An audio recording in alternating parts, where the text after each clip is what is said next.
What's up guys, welcome back to a brand new episode of Bonsai-U. This time around we're going to be talking about a very special cultivar of Cypress obtusa known as Sekka Hinoki.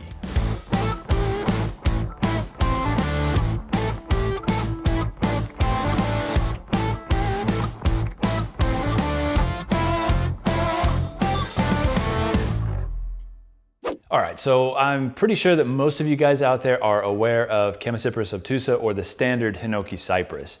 We use these commonly in bonsai. You'll also see it grown all over Japan. It's actually native to Japan. And you'll see it growing at sort of low elevations in the mountains around Japan. It's used quite often as lumber for building projects. As a matter of fact, a lot of the big temples in Kyoto and other parts of Japan are built in part with Hinoki wood. Now, in addition to Hinoki wood, you'll also see these buildings built out of cedar, which is actually more common. That's because cedar grows way faster than Hinoki does. So the amount of wood that you can get from a cedar in a short amount of time is way more than what you would get out of a Hinoki cypress, which makes Hinoki cypress very, very expensive to use as lumber for building projects. That being said, we use it in bonsai culture quite a bit, and typically Hinokis are grown kind of in a formal upright style or with relatively straight trunks because this is how they grow in nature. They grow stick straight. They usually build sort of a large canopy in a forest. The understory gets shaded out and you're left with very straight trunks with very little low branching on the tree. So we do somewhat of a similar type of styling in bonsai culture. You'll also see them styled quite often as double trunk trees, but again, they typically have that straight trunk look to them. Now, what I want to do is talk to you guys in this episode about a cultivar of Cypress obtusa, and that would be Sekka Hinoki. That's S-E-K-K-A. So when you have two consonants together in Japanese, in this case the K that's doubled in the middle of the word Sekka, there's actually a slight pause before you say the consonant sound. So there's a little bitty, what's called a tsu. So it's a little character that's written between the vowel sound and those two consonants put together. And that sort of indicates that there's a pause there. So it's not Seika Hinoki, it's not Sekka Hinoki, it's Sekka Hinoki. So there's a slight pause there. I figured we'd get a little pedantic here on this episode of Bonsai-U, but I just want you guys to kind of understand why it's written that way and how it's actually pronounced. Now, the little guy that we're going to be working on today, this is a tree that was actually grown from a cutting. It was developed by a friend of mine, Brussels Martin, who I'm sure many of you guys are aware of. He's the owner and the name behind Brussels Bonsai down in Olive Branch, Mississippi. So he imported some Sekka Hinoki years back and then propagated those from cuttings, and this is one of those trees right here. This is probably somewhere in the neighborhood of, I would say, 5 to 6 years from a cutting. So they do develop very, very quickly from cuttings. They thicken up quite quickly, but the foliage stays nice and compact, which makes them a really cool tree to build shohin-sized bonsai out of. And that's exactly what we're going to be doing today with this tree.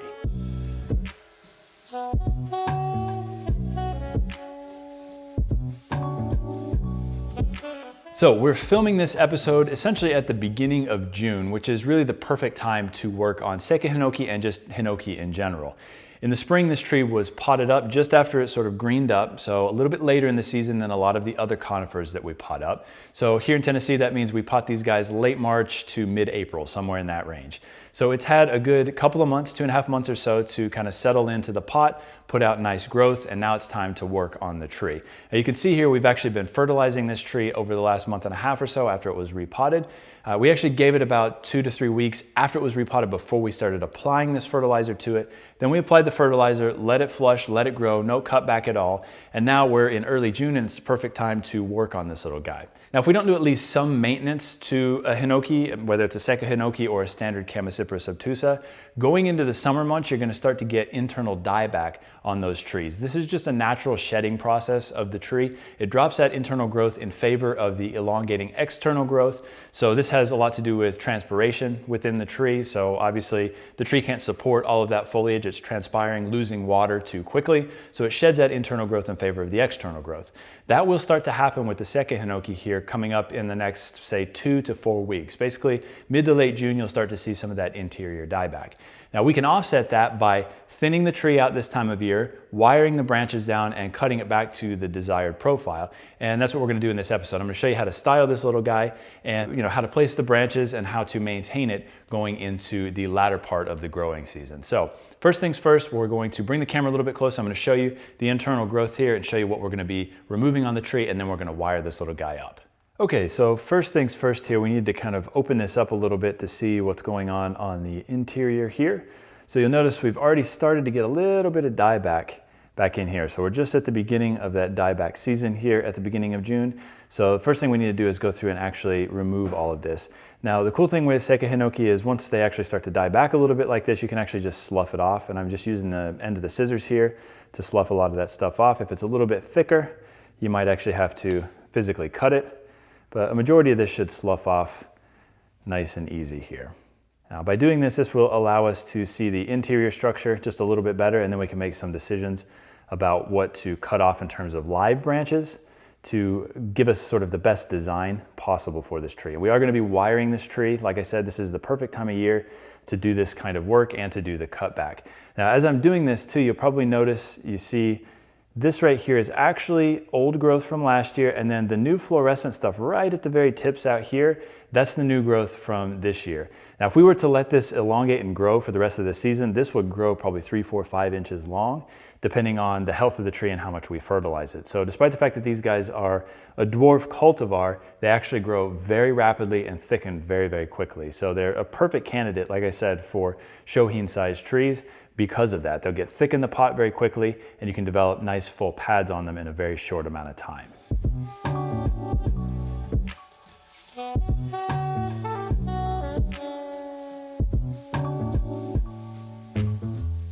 All right, so one other cool characteristic of Sekka Hinoki is that they actually typically maintain their interior growth way more than a standard Cypress obtusa. Now we just talked about the interior growth dying out a little bit at this time of year, but relative to a Cypress obtusa, these guys will maintain their back buds relatively well. So I want you guys to take a look at the left side of the tree over here first. We've got these two branches right here that have been growing up and out for such a long time that that interior growth has actually been shaded out for at least probably 3 years, and it has died off.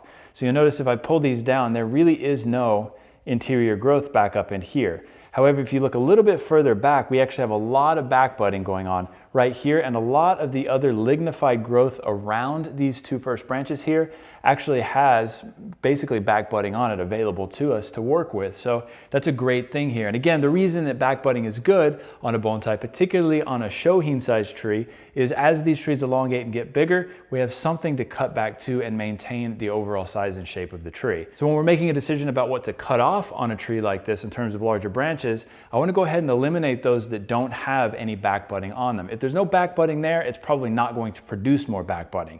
If it already has the back budding there, then we can utilize that going forward to create a nice full pad and again have something to cut back to in the long run.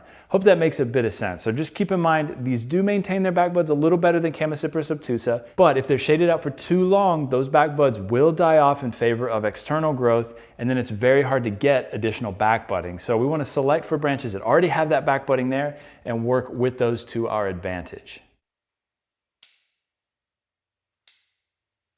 All right, so take a look at where the tree is planted in the pot relative to the center of the pot here. If you notice, it's mostly on the right side of the pot, which means the negative space here is on the left side. So whenever you're potting up a tree, whatever directionality the tree is intended to have, you want to make sure that the negative space is on that side of the pot. So again, in this case, we've got the tree planted slightly to the right with the negative space on the left. So that means I want to have our directional branch on the left side of the tree here.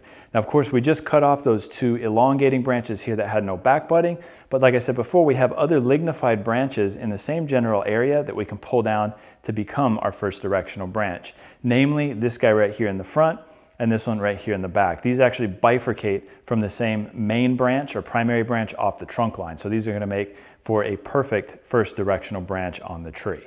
So we're going to be applying copper wire to this tree to move these branches into place. And for branches this size, I think we're best off using a size 12 here. This is going to give us the best holding power and keep those branches in place.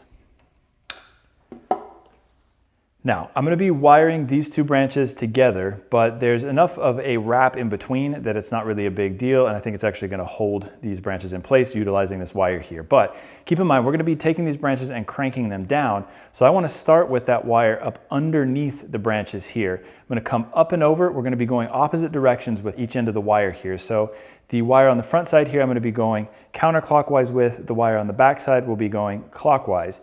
Now it's going to be coming up over the top through the interior here, and that's going to allow us to push the branch down without it rising back up. If I applied this wire over the top of the branch, went around and pushed it down, we'd end up with a little bit of teeter-tottering going on the back side of the wire. So again, if you're pushing a branch down or two branches down that you're wiring together like this, make sure you start on the underside of the branch to begin with.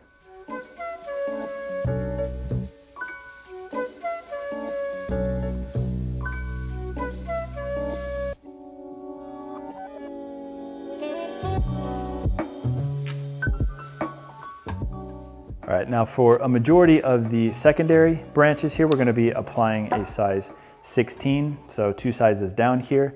This is actually the size wire that I use more than just about any other size. It's kind of the universal size wire, the size that works best for a majority of trees, whether that be shohin or larger trees. Size 16 seems to be my main go-to wire. Now, as I'm applying this wire here, I'm trying to avoid smashing the foliage as I go.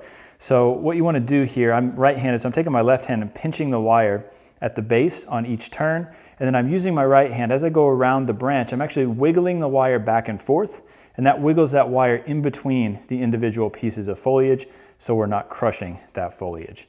Now, when you're wiring a Hinoki cypress, whether that be a Sekka like this or a standard Chamaecyparis obtusa, there is an upper side and a lower side to the foliage. So you'll be able to tell by the coloration of the foliage. So the underside tends to be a little bit of a lighter color, almost like a grayish blue color. The top tends to be either fluorescent green or a hunter type green.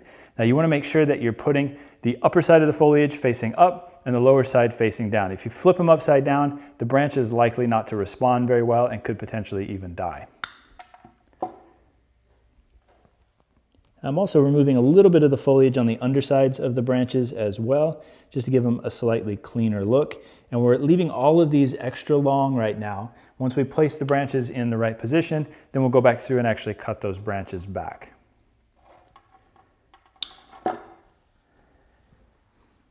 Okay, so now that we have the wire applied here on the primary and secondary and actually a few of the tertiary branches, we're going to lower this branch down into place to become our directional branch here.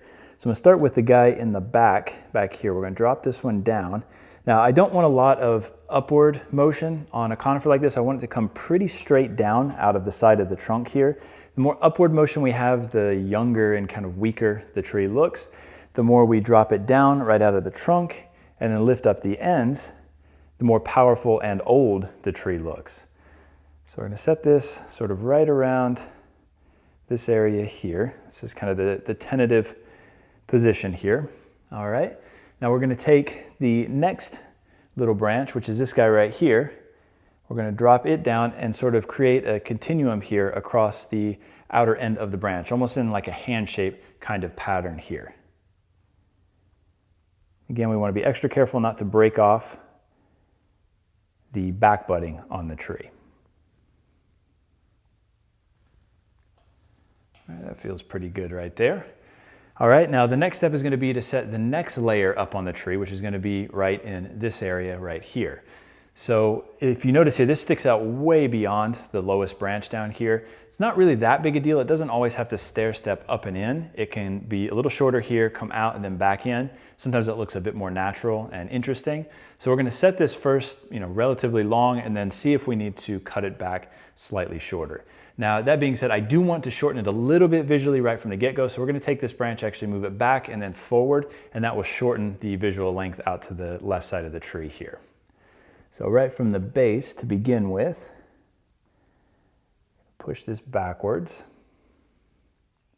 Again, if there's anything that's dangling off the bottom, even if it is a back bud, we can go ahead and remove that growth. It's just going to get in the way in the long run.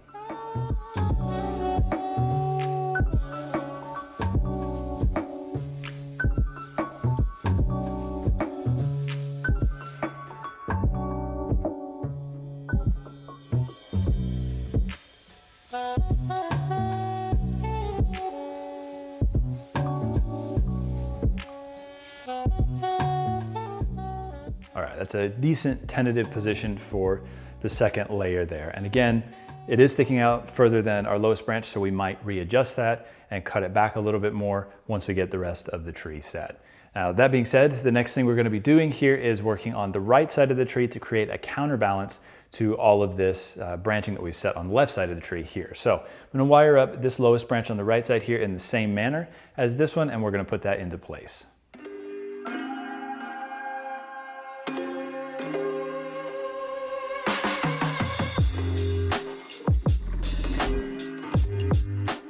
Now, in order to accentuate the fact that this tree is moving to the left, we need everything on the right side of the tree to be a little bit shorter, more compact, closer to the trunk, so it doesn't draw your eye out in this direction, away from the intended directionality of the tree to the left there. So I want to shorten this side visually, both by cutting and by bending the branch. The first thing we're going to do is actually take all of these branches backwards slightly first, towards the rear,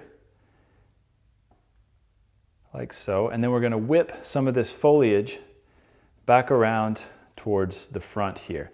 Now, we don't want to spaghetti this stuff around. We want it to still look relatively natural here, and we want it to be somewhat consistent with the movement on the other side of the tree. So I don't want everything on this side to be overly spaghettied and have a lot of motion to it, and I don't want the stuff on the left side to be too straight relative to that. So we need to kind of find a balance there to some degree.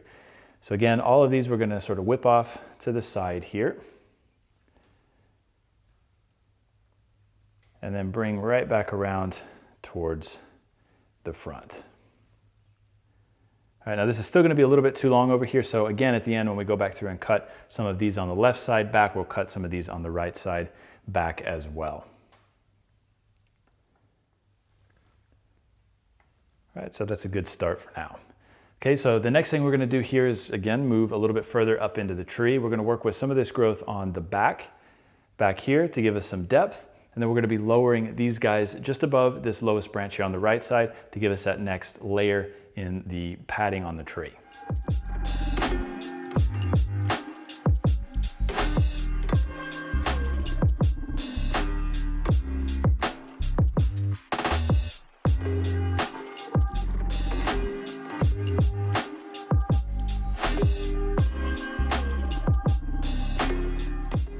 All right, again, now that we've got the back branches wired here, we can lower those down into position. So I want you to look from the side here. This was the branch on the right side of the tree that we whipped around towards the front. It's got a little bit too much of a whip to it. It looks a little bit strange here, but to offset that, what we can do is actually utilize this back branch, drop it down and sort of connect it in to this branch right here, and that will give us kind of a continuum as well around the back side. Now, that doesn't mean it has to be on exactly the same level here, but I do want it to kind of fill that space to some degree. So it'll be relatively close here. That's going to give us essentially a continuum here, and then we're going to continue around with the back branch right here doing the same thing, like so. And then of course, when we go back through here and actually cut the ends of these branches back, the foliage that's further back in will actually start to bifurcate, and it will create lateral branching here that will fill this in even more. So it won't look nearly as strange by the end of this growing season. Then of course, as we get further into next year and subsequent years going forward, it will look better and better.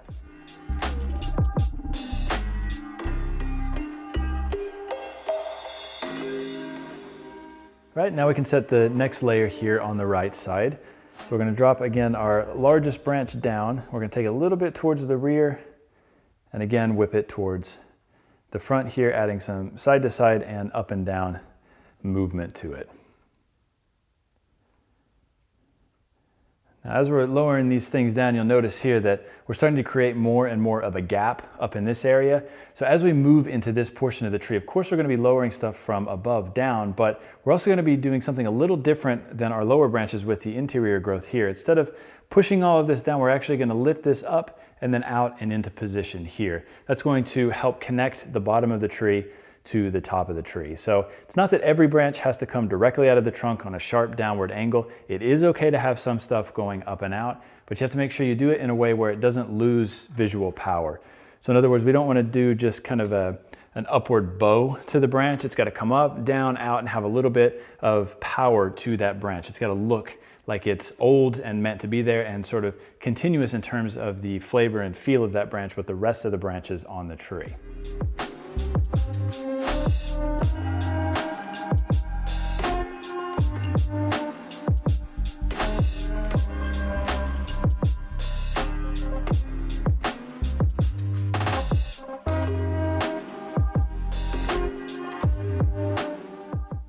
Now, another thing to consider here too is we don't want anything on the left side of the tree here to be on the same horizontal plane as the branches on the right side. So right now it's a little bit difficult to tell because we haven't cleaned the undersides of the branches yet, but I'm trying to think about setting these just slightly off from one another here. That doesn't mean that they have to be an inch or 2 or 3 centimeters difference. It could be a quarter of an inch, it could be an eighth of an inch. Particularly when you're dealing with shohin trees, it can be very small differences from the left side to the right side, which will give you much more visual interest in the tree and break up those heavy lines of the plant. But now for the most challenging part of the tree, which is building the apex here. So what we want to do is, as we get about this high up in the trunk here, we want to start visually blocking the trunk to some degree with the foliage here. If we allow ourselves to see the trunk from here up to the very top, the tree ends up looking young and weak. It has what is called a stretched neck, or a kubi ga nagai, a long neck in Japanese, and that makes the tree obviously look very young and weak. So we want to pull this growth down and start blocking that. So this growth right here in the front will do the trick perfectly. We're going to drop these down. We're still building out pads essentially here, but we're using this foliage and this pad to block that portion of the trunk here. Now this is going to be true really for all conifers and essentially almost every style of tree that you're going to be building. There's a point at which the neck becomes too stretched. Even with something like a literati or bunjin style tree, you're going to have that stretched neck appearance if it rises too high up into the air. All right, so that gives us a good start right there. All right, and now we want to lower the rest of these branches down into place and create kind of a rounded top. The key here though is to make sure that we're not creating like a helmet type appearance. So we don't want all of this foliage to be on one horizontal plane here. So what I'm going to do is drop some of this growth on the right side of the tree just a little bit further down. And we're going to set the branches on the left side of the tree here just a little bit higher. So that gives us kind of a stair-step look as well. And then we'll comb this back and sort of cut back the tips up here to give us that rounded appearance.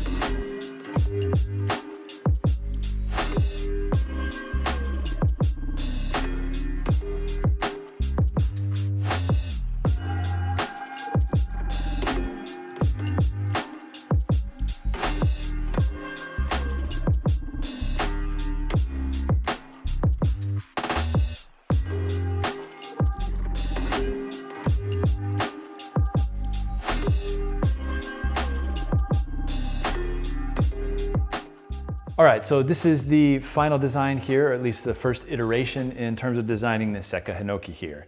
Now, I want you guys to take note that I did clean up the undersides of the pads quite significantly here. I did that just by hand, pulling the foliage away. When you're dealing with a shohin-sized tree, cleaning up the underside of each branch and each foliage pad really helps delineate those pads and gives it a really nice, tight, kind of concise look. So that's what we were going for with this styling right here. Now going forward, what we're going to be doing is putting this back out on the bench. We're going to continue to fertilize. I've got 2 fertilizer cakes on here that are about 50-cent piece size. We're going to switch those out about every 6 to 8 weeks. The fertilizer cakes that I'm using on this are something called Grow Power, so it's a 12-8-8, so quite high nitrogen, and they seem to last somewhere around about 6 to 8 weeks, which a typical fertilizer cake, organic cake, is only going to last about 4 weeks. So depending on what you're using, you may want to switch those out a little bit more frequently. Now, again, this is going to go back out on the bench. It'll go in partial shade. We'll have morning sun, afternoon shade, about 20 to 30% cut in the afternoon, and then we're just going to let this tree essentially grow for the remainder of the growing season. We'll do one more cutback or one more slight pinch on the tree in early to mid-September.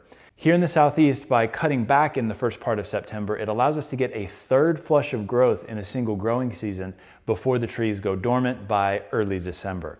So depending on where you live in the world, depending on your climate, you may be able to do 2 cuts in a growing season, or you might just be able to do 1. But as a general rule of thumb, first cut's going to be essentially beginning of June. Second cut is going to be essentially the first part of September. And that should keep you on good track for the most part with all of your Hinoki cypress. So that does it for this episode of Bonsai-U. I hope you guys enjoyed this subject. I wanted to do something that wasn't just a massive Yamadori or something that's kind of out of most people's either price range or availability range. This is something that you can pick up at a lot of garden centers. Even if you don't have one in your local area, you can find this kind of material at most bonsai nurseries around the world. This is something that's becoming quite popular in the last few years. It's really taken off in terms of popularity, so should be able to find some of these around. This particular tree right here, along with a few others at our nursery, will actually be available for sale on our web shop. So I'll put a link to that in the description down below. And of course, if you guys like what we do here, make sure to like and subscribe. And if you really want to support us, you can click on the link in the description down below.